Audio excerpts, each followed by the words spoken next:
Very good morning, Radiant, class 11th. Student, in the last video we have discussed about the discount. There are two types of discount can be possible in accountancy, in business terminology, that is trade discount and cash discount. There are some specific nature of the trade discount and as well as about the cash discount. तो student आज cash discount और trade discount पे कुछ questions करके देखेंगे और आप देखेंगे किस तरीके से ये जो है अप्लीकेबल होता है. Okay student, you can see on screen important point for trade discount and cash discount. बेटा सबसे पहले हम बात करेंगे कि जब हम ट्रेड डिस्काउंट और कैश डिस्काउंट को अप्लीकेबल करेंगे तो किन किन बातों का ध्यान रखना है. सबसे पहले हम बात करेंगे ट्रेड डिस्काउंट की. इसकी बात कर रहे हैं बेटा सर, ट्रेड डिस्काउंट की बात करने जा रहे हैं. तो ट्रेड डिस्काउंट में बेटा सबसे पहला क्या होता है कि trade discount is a discount which are allowed by the supplier to purchaser. तो मेन पॉइंट इसका क्या है कि बल्क क्वांटिटी ऑफ गुड्स, कल बताया गया था बल्क क्वांटिटी ऑफ गुड्स, जब सामान ज़्यादा मात्रा में परचेज किया जाता है बेचने के लिए तो उस कंडीशन में ट्रेड डिस्काउंट अप्लीकेबल होता है, अवेलेबल कहते हैं, मिलता है आपको. तो पहला केस है. दूसरा ये है कि allowed for all customer, trade discount allowed for all type of customer. All type of customer का मतलब है ऑल टाइप ऑफ कस्टमर. इसका मतलब इस सेंटेंस का मतलब है बेटा कि अगर कस्टमर नगद पे कर रहा है मतलब वो कैश कस्टमर है, सॉरी वो आपका कैश कस्टमर है या आपका क्रेडिट कस्टमर है, दोनों कंडीशन में आपको ट्रेड डिस्काउंट देना है. ठीक है, अगर ट्रेड डिस्काउंट आपके बिजनेस में ये अप्लीकेबल है कि आप सामान परचेज करेंगे तो ट्रेड डिस्काउंट मिलेगा, और अगर पार्टी ने बल्क क्वांटिटी में सामान को परचेज किया और बोल देगा 10% आपको ट्रेड डिस्काउंट मतलब टीडी देना है तो आप 10% ट्रेड डिस्काउंट. आपके दिमाग में ये नहीं रहेगा कि पार्टी पे कैश और नॉट. ठीक है, मीन्स आप सामान को नगद में बेच रहे हो या सामान को वो उधार में परचेज कर रहा है, इससे कोई मतलब नहीं है. मतलब किससे है, अगर ट्रेड डिस्काउंट बोला है तो वो आपको देना ही देना है. और थर्ड पॉइंट ये है कि trade discount will be deducted by the list price of goods. कहाँ से बेटा, लिस्ट प्राइस ऑफ गुड्स. तो लिस्ट प्राइस ऑफ गुड्स का मतलब कल हमने बताया था कि जो सामान की जो पूरी लिस्ट बनती है कि भाई ये इतने का सामान हुआ, कल आपको बताया था, मैंने बिल भी दिखाया था, तो इसी सामान से जो है लेस टीडी माइनस हो जाता है. ठीक है, तो लिस्ट प्राइस ऑफ गुड्स मतलब जो सामान का जो प्राइस होता है, टोटल जो बिल बनती है उसमें से ये ऑटोमेटिकली अपने आप माइनस हो जाता है अगर उस बिजनेस में ट्रेड डिस्काउंट का रूल है तो. ठीक है, फोर्थ पॉइंट क्या ध्यान रखेंगे, trade discount will never be record in books of account. और अगला पॉइंट ये ध्यान रखेंगे आप बेटा कि ट्रेड डिस्काउंट की कोई जर्नल एंट्री नहीं होती है. ठीक है, ट्रेड डिस्काउंट कोई जर्नल एंट्री नहीं होती मतलब ट्रेड डिस्काउंट आप कंसीडर नहीं करेंगे. ट्रेड डिस्काउंट के बारे में आपको बात नहीं करनी है. ट्रेड डिस्काउंट बोलेगा, सपोज दैट अगर बोला किसी क्वेश्चन में कि भैया 10,000 का सामान है और 10% टीडी है, तो 10% टीडी आप माइनस कर देंगे, आ जाएगा इसका 10% 1,000 और सामान की कीमत कितनी मानी जाएगी, 9,000 रुपये. कभी भी आप सामान को पहले वाली कीमत से कोई मतलब नहीं रखेगा. ठीक है, अगर सामान 10,000 का है और उस क्वेश्चन में 10% टीडी है, 1,000 माइनस किया तो सामान की कीमत कितनी मानी जाएगी, 9,000. मीन्स सेलर समझेगा कि मैंने 9,000 का बेचा और परचेजर समझेगा मैंने 9,000 का परचेज किया. तो दोनों पार्टी के बीच में एक ही दिमाग में होगा कि चाहे वो सेलर हो चाहे वो परचेजर हो, सभी ने सोचेंगे कि ट्रेड डिस्काउंट जो होता है, जो बिल की जो वैल्यू होती है वो बिल की वैल्यू ट्रेड डिस्काउंट काटने के बाद ही माना जाता है. ठीक है, तो किसी भी क्वेश्चन में अगर ट्रेड डिस्काउंट देता है तो first of all less the value of trade discount and after that value means जो आपका ट्रेड डिस्काउंट काटने के बाद जो वैल्यू आया उसी वैल्यू को आप सेल या परचेज मानेंगे. आप पहले वाली वैल्यू को सेल परचेज नहीं मानेंगे. एग्जाम्पल के तौर पर अगर हमने 10,000 रुपये का सामान परचेज किया और 1,000 उसमें ट्रेड डिस्काउंट निकाल दिया तो ना तो आपको 10,000 दिखाना है ना तो आपको 1,000 रुपये दिखाना है. आप ये दिखाएंगे कितने का परचेज किया, 9,000 का, या कितने का सेल किया, 9,000 का. तो ट्रेड डिस्काउंट ऑटोमेटिकली बिल में से माइनस हो जाता है. कभी भी किसी पार्टी को आप ये नहीं कहेंगे आप नगद परचेज कर रहे हो, उधार परचेज कर रहे हो. Trade discount is discount which are allowed for all type of customer. Doesn't matter customer are able to pay cash और नॉट, पे करता है नहीं पे करता उससे कोई मतलब नहीं. और मेन पॉइंट ये है कि trade discount will never be consider into books of account. कभी भी ये कंसीडर नहीं किया जाता, कभी भी इसकी जर्नल एंट्री होती, कभी भी ये डेबिट और क्रेडिट फॉर्म में सेट नहीं किया जाता है. बस आपको करना क्या होता है कि ट्रेड डिस्काउंट को जो वैल्यू दिया जाएगा वो सीधे आप बिल में से माइनस करके सीधे वैल्यू जो माइनस करने के बाद आएगा उसी वैल्यू को कंसीडर करेंगे. जैसे यहाँ पे आप 9,000 देख पा रहे हैं. करोड़ों का सामान हो, उस करोड़ों के सामान में जितना ट्रेड डिस्काउंट बोला है उस ट्रेड डिस्काउंट को पहले माइनस करिए. Means if in any question there are a trade discount is given first of all less the value of trade discount and after that value, after जो आप trade discount निकालने के बाद जो value आएगा वही वैल्यू आपकी सेल या परचेज मानी जाएगी। पहले की वैल्यू और ट्रेड डिस्काउंट की वैल्यू का कोई मतलब ये अकाउंटेंसी में उसका कोई रिकॉर्डिंग नहीं होगा। ये 4 पॉइंट आप ध्यान रखेंगे जब भी आप ट्रेड डिस्काउंट करेंगे, ठीक है।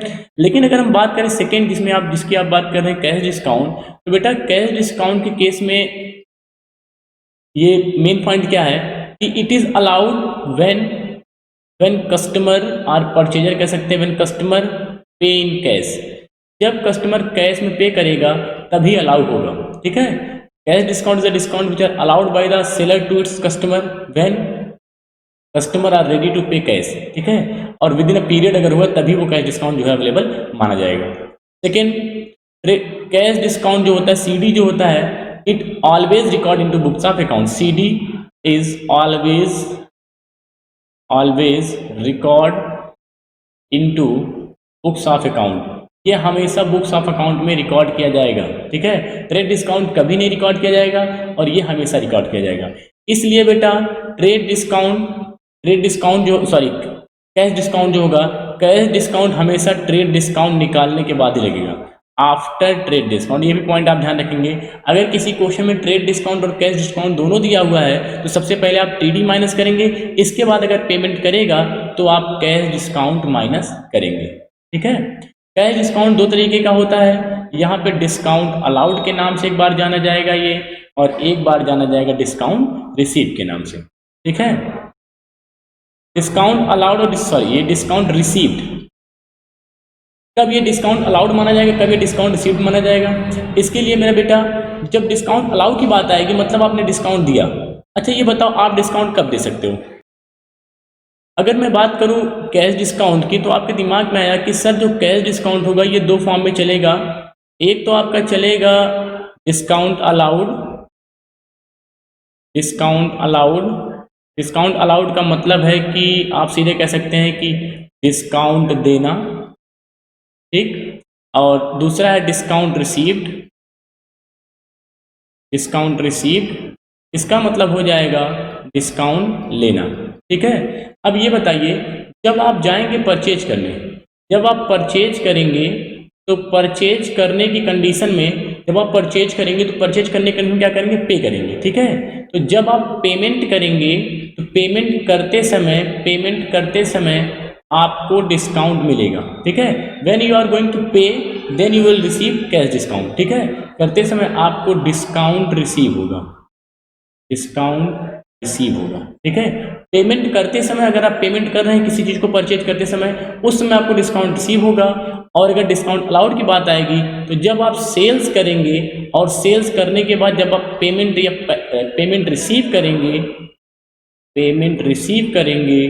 तो पेमेंट रिसीव करते समय आपने कहा कि भैया 100 रुपये का सामान था, चलो ठीक है तुम 90 रुपये ही दे दो, तो इस कंडीशन में आप डिस्काउंट अलाउ करेंगे।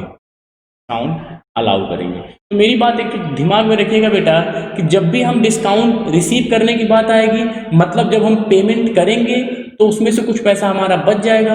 पे करते समय देखो, पे करते समय आप यूज करेंगे डिस्काउंट रिसीव्ड, और पेमेंट रिसीव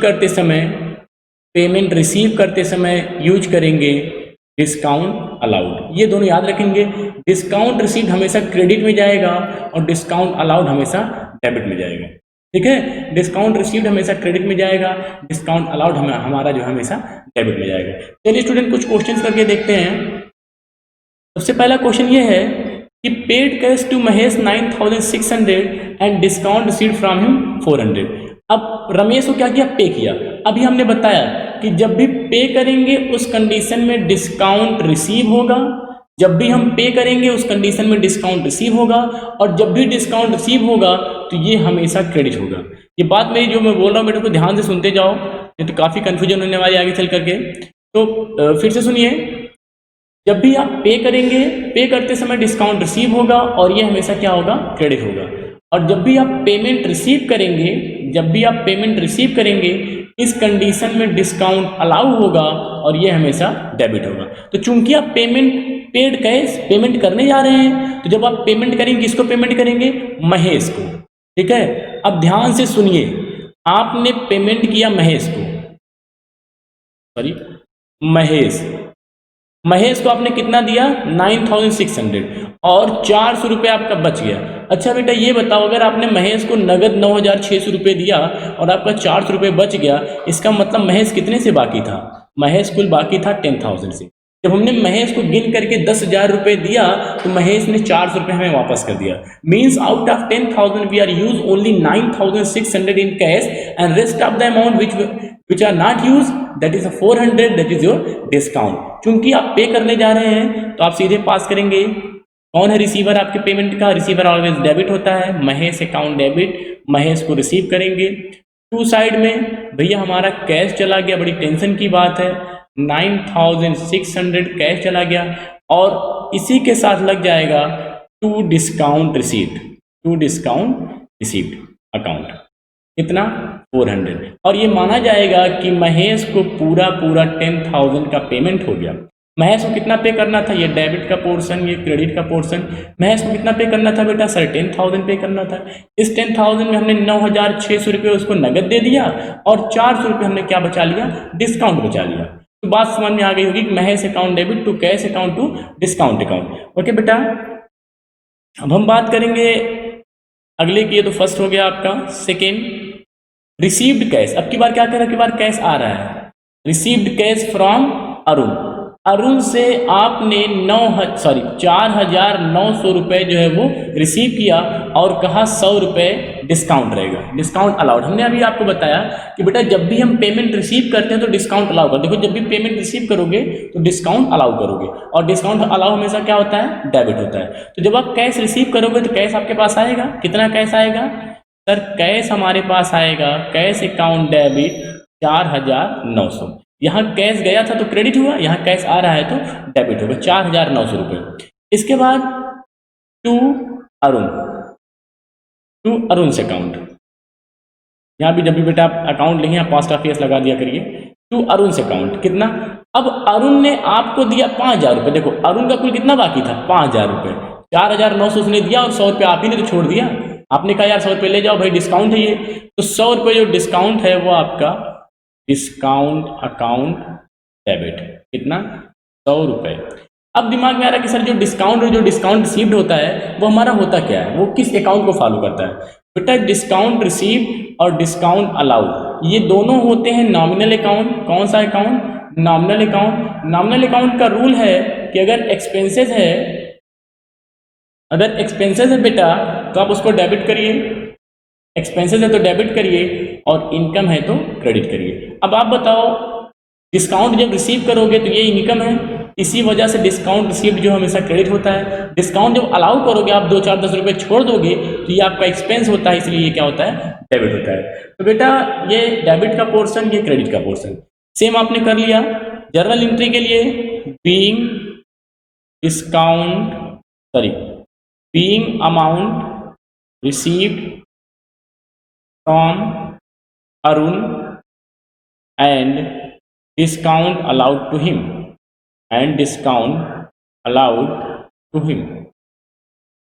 पूरा अरुण ने आपको 5,000 रुपये दे दिया, इसमें से आपने 100 रुपये छोड़ दिया, 4,900 ले लिया। ठीक है स्टूडेंट, आगे की बात करते हैं। Goods sold to Harish. ये एंट्री तो आपको आसान लग रही होगी, कई बार किया है। जब आप हरीश को सेल करेंगे तो हरीश आपके सामान को रिसीव करेंगे। जब किसी क्वेश्चन में पार्टी का नाम दे दिया जाए, और इस पार्टी के नाम के आगे कहीं कैश ना बोला हो, ये ट्रांजैक्शन क्या माना जाता है? क्रेडिट का या उधार का ट्रांजैक्शन माना जाता है। और जब भी ट्रांजैक्शन में उधार होगा तो पार्टी का नाम जरूर याद रखेंगे।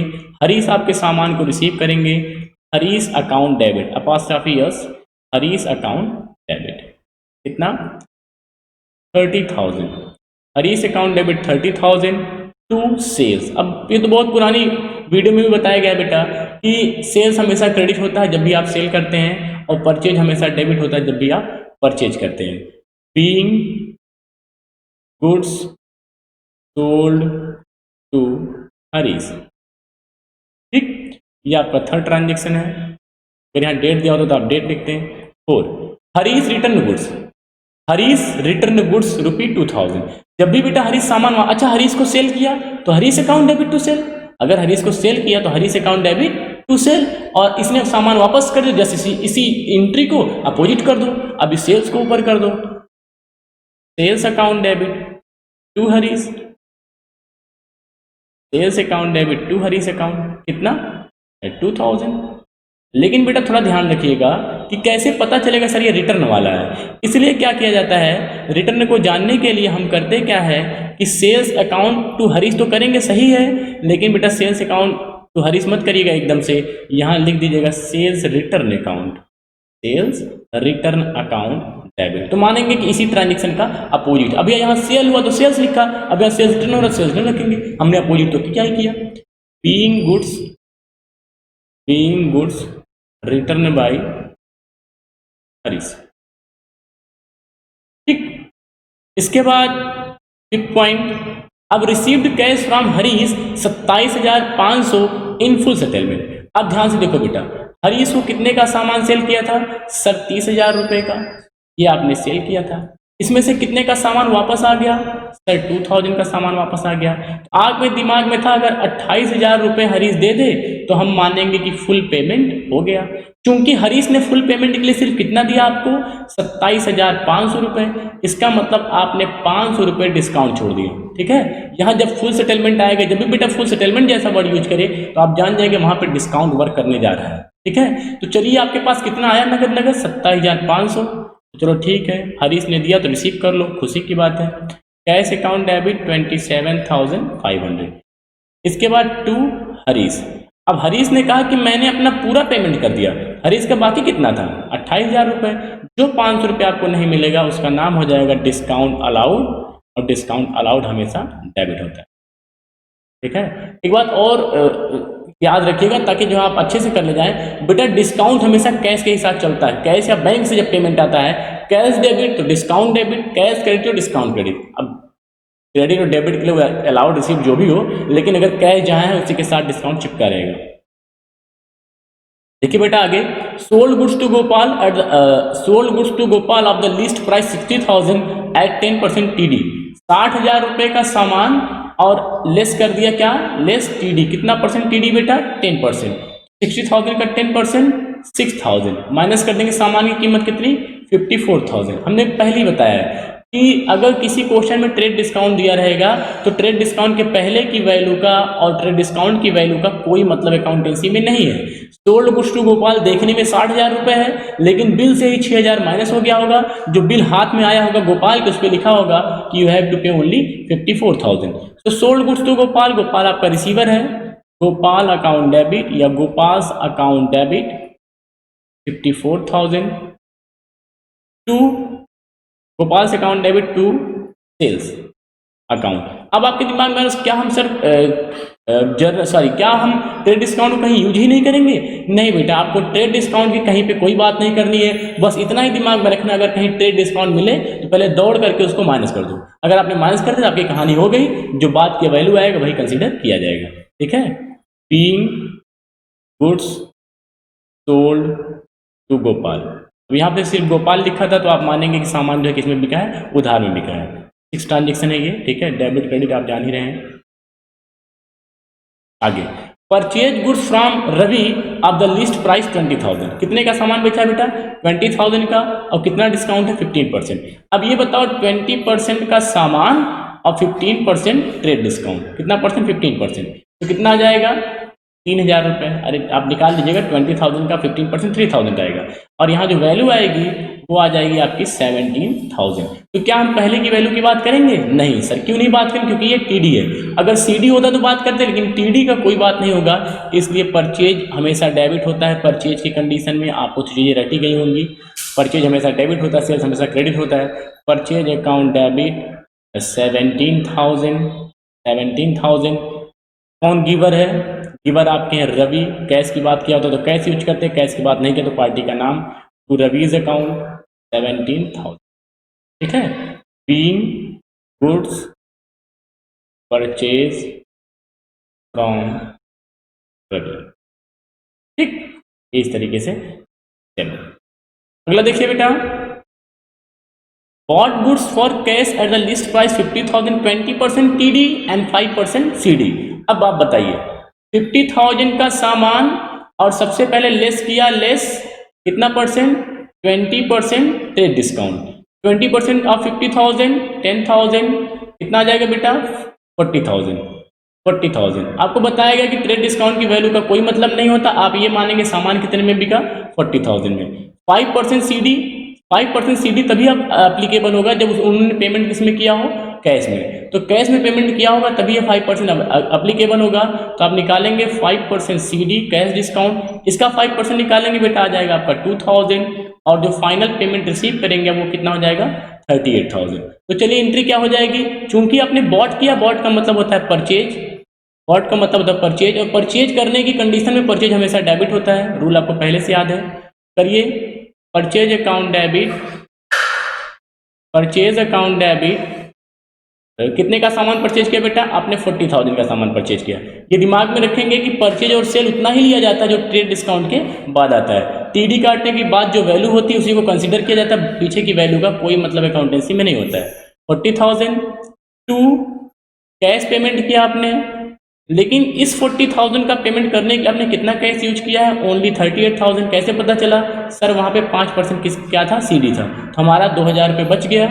यहाँ रखिए टू डिस्काउंट रिसीव्ड, ये पहले ही बता देगा जहाँ पे कैश रहेगा डिस्काउंट उसी के साथ पेस्ट होगा, डिस्काउंट रिसीव्ड अकाउंट। और ये भी बोला गया डिस्काउंट रिसीव्ड हमेशा क्रेडिट होता है 2,000। नरेशन के तौर पे being goods purchase, being goods purchase and discount received. ठीक बेटा, नेक्स्ट। अब अगर हम बात करें अगले ट्रांजेक्शन आप देखिए, अगला ट्रांजेक्शन था sold goods for cash of the least price 20,000, same ऐसे ही है, एंड 10% टीडी का है और 3% जो है वो सीडी का है। इसको आप कैसे करेंगे, सेल्स की कंडीशन में सेल्स आपका जो है क्रेडिट होता है, कई बार बताया गया है, शायद आपको पता भी होगा। चलिए इस ट्रांजेक्शन को देखिए ध्यान से। सबसे पहले सामान की कीमत 20,000, सामान कीमत 20,000, लेस करिए ट्रेड डिस्काउंट कितना परसेंट है बेटा, 10%। तो 20,000 का 10% 2,000, सामान की कीमत कितनी आई, 18,000। पहले की वैल्यू का कोई मतलब है, सर कोई मतलब नहीं, हम टीडी के बाद का ही मतलब लेते हैं, ठीक है। तो सेल कितने का हुआ, सेल आपका हुआ 18,000 का, 3% सीडी है, कर दीजिए 3% कैश डिस्काउंट।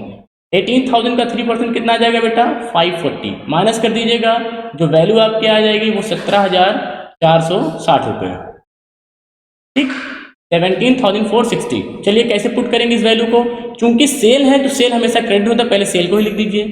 सेल्स अकाउंट कितने का सेल है, 18,000 का, ठीक है। कैश आपको कितना मिलेगा, पूरा 18,000 मिलेगा, नहीं, आपने 3% सीडी दिया है तो 3% काट करके मिलेगा। आपको जो कैश मिलेगा, cash is coming in your business, that's why it will be debit, cash account debit 17,460 and rest of the amount 540 which you will not receive, that is your discount. So discount allowed account, discount allowed account debit. So cash is coming 17,460 and discount allowed 540 and sales आपका 18,000। Narration क्या बनेगा, being goods sold and discount allowed, discount allowed. Cash के साथ ही रहता है discount, कई बार बताया यहाँ पे डिस्काउंट कैश क्रेडिट तो डिस्काउंट क्रेडिट, कैश डेबिट तो डिस्काउंट डेबिट। ओके स्टूडेंट्स, तो होमवर्क के तौर पे आपको कुछ ट्रांजेक्शन दिए जा रहे हैं, ये देखिए सेल करना है, कुछ परचेज करना, कुछ सेटलमेंट करना है, तो आई थिंक आप ये कर सकते हैं। थोड़ा सा लंबा सेशन हो गया बेटा, लेकिन आपके लिए ये इंपॉर्टेंट था। That is enough for today, thank you, have a nice day.